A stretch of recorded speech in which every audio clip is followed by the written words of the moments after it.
දන්නවද? ගොඩක් අය ආදරේදී සංවේදී. ඒ වගේම තමයි දේවල් හරි ඉක්මනට අතාරිනවා.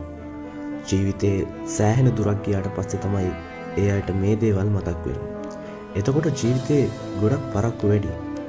ලෝකෙ වැඩිපුරම ඉන්නේ ආදරේ නිසා පෙරදිච්ච ජීවිතේ ගොඩක් ආපස්සට ගිය අය. ඒ නිසා කවමදාකවත් ආදරේ නිසා මේ දේවල් අතාරින්න එපා. අංක 1 ජීවිතේ සිහින හා ඉලක්ක. මං අහලා තියෙනවා මිනිස්සු කියනවා මේ සම්බන්ධ නිසා මම මගේ ජීවිතේ ගොඩක් වරද්දගත්තා. එහෙම නොවුනා නම් මං අද නළුවෙක්, මං අද ඩොක්ටර් කෙනෙක්. ඉතින් කවදාවත් ආදරේ නිසා ඔයාගේ සිහින ඉලක්ක අතහැර ගන්න එපා. අංක 2 ඔයාගේ ආත්මගරුත්වය. ආදරය කරන ගොඩක් අය ඒ කෙනාට තියෙන ආදරය නිසා Tamanගේ තත්ත්වේ, Tamanට සමාජයේ තියෙන පිළිගැනීම බිඳුවට දාගන්නවා. මිනිස්සෙක්ට තියෙන වටිනම දේ තමයි Tamanගේ ආත්මගරුත්වය.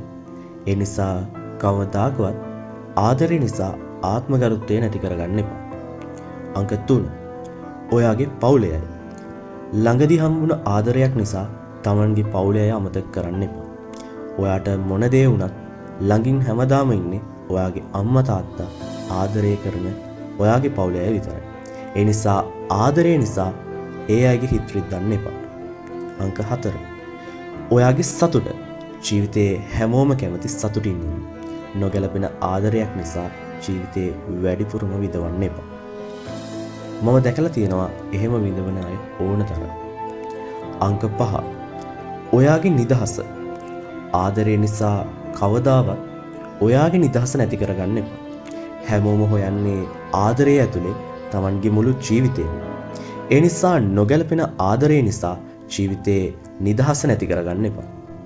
හැමෝටම Tamanගේ හරිම ආදරේ හම්බුනාම ජීවිතේ ගොඩක් ලස්සන වෙනවා. ඒ වගේම තමයි ජීවිතේ ගොඩක් සුන්දර වෙනවා. Good luck.